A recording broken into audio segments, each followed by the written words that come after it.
Hi, my name is natekokernot. Thanks for joining me here on my YouTube channel, where recently I have been discussing some of our assumptions about how perception works, and revealing some of the recent scientific findings that challenge those assumptions.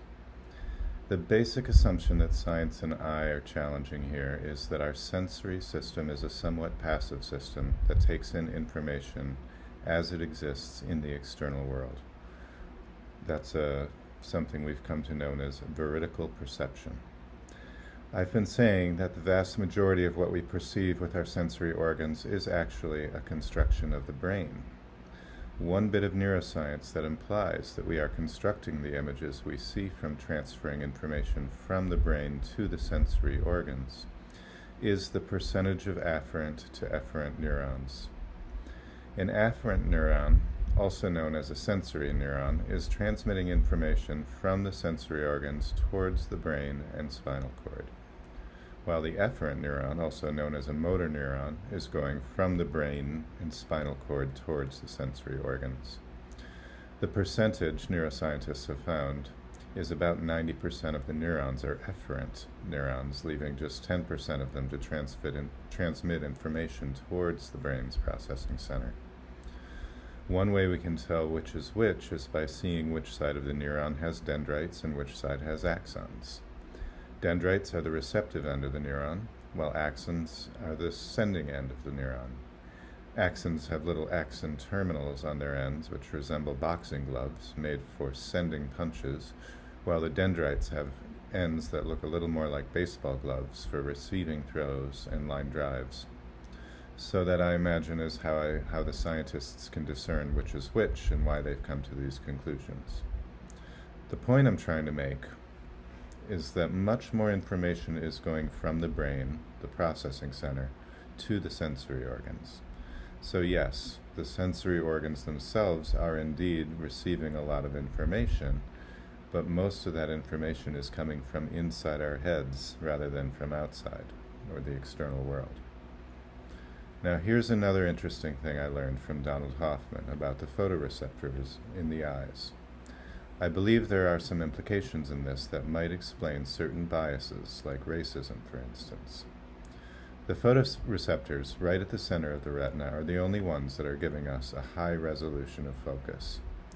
As we go out from the center towards the periphery, the focus is gradually getting less and less sharp.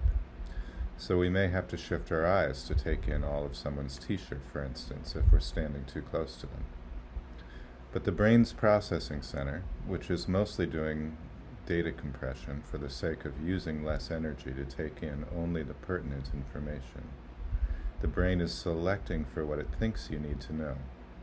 It takes less energy to just extend the color green to all portions of the shirt if there's nothing out of pattern in the periphery of our focus, like a Nike swoosh, for instance. Just in the same way that my animation app can color in a shirt just by hitting the filler icon and then selecting a color and then placing the cursor in the space between the outlines of the shirt and clicking the mouse. There's nothing too pertinent about someone having a black Nike swoosh on their shirt, so let's go back in time to hunter-gatherer days and use something like berries. Supposing you, a young gatherer, learned that the red berries on a particular plant give you an awful stomachache, and suppose that another species of bush, with the assistance of natural selection's algorithm, began to produce berries that appeared more red to mimic the ones that made you sick. It was an advantage to this new bush only because more and more gatherers in that local area were avoiding red berries to reduce the stomach problems, so those bushes, who had a genetic mutation favoring more red berries, prospered more in this environment.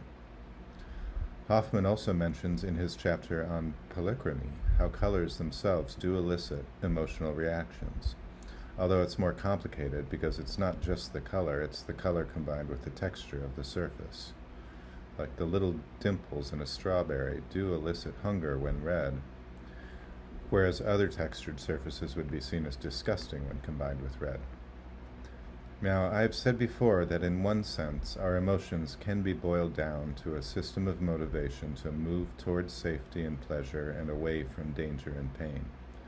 Now, you can look at that forager who is avoiding all red berries as acting from his emotions combined with the images that she is constructing from past experiences with red berries. And this explains her discrimination. I would guess the emotion being elicited is disgust, remembering that awful stomachache.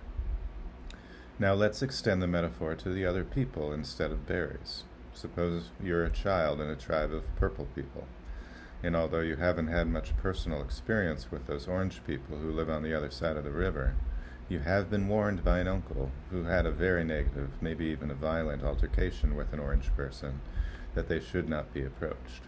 They represent danger or fear. Just like the brain will fill in the rest of a t-shirt outside of the focal point with the same color seen in the focal point, it will also do this with orange people, since all this processing is going on in the brain, not the eyes. With the emotion of fear added, he'll likely just stay away from all the orange people. Better safe than sorry. So what I'm saying here, to sort of wind up this first section of my perception series, is something pretty basic. We project our past experiences held in memory in the brain onto the present moment. It explains a lot. The fact that our cognitive functions, like perceiving and making decisions, are hampered by extreme emotions like fear and stress, since we have to compress information even faster because we're imminently afraid of the situation. So we use more of these shortcuts, and we wind up making more perceptual mistakes as a result. It's safe to say that we see the world in an even more distorted way when we're in stress and fear. Most therapists understand that the state of being re-traumatized is essentially seeing a past traumatic experience overlaid upon the present moment. All of this serves as more evidence that the images we see, and more importantly the significance or meaning we give to them, is constructed from within the mind, and more specifically to our unconscious minds, where all these beliefs rest until they're triggered by a new experience. Essentially, we see what we believe rather than the other way around. And those of us who believe in mentalism, or that the world is a projection of our internal states of mind, well, we can't exactly prove it to you. When I get into the quantum physics, the statement will begin to make more sense. But the funny thing about science is that there are no proofs in science, only current best guesses. But we can show you ample evidence that the assumption that we are perceiving the world which is actually there is very likely incorrect. Now back to emotions. We often feel threatened when someone we're talking with puts forward a worldview that opposes our own. That's because our worldview, with an assist from our emotions, directs us to make predictions about the safety of advancing or retreating towards other objects or people. Our emotional safety depends on having a stable worldview. So now we can extend grace towards people who have some untrue biased perspectives, like a racist ideology, if we explain it in a neutral, scientific language like this. It might take less effort to just lump all racist people into the bad people category, and I have to ask, how different is that from lumping all brown people in the category of bad people? They both contribute to the general belief that there is evil in the world, and that belief generally makes us all a lot more afraid. So I put off my shift towards quantum physics a little to make these last couple of points about cognition. Join me next time as I get into the double slit experiment and how the concept of the observer effect came out of that experiment. And please like and subscribe if you're finding these ideas helpful, and leave a comment below if you feel moved to. I do enjoy reading and responding to all the comments, regardless of whether they're supportive or challenging to what I'm putting forth. Have a wonderful day, and I'll see you again soon.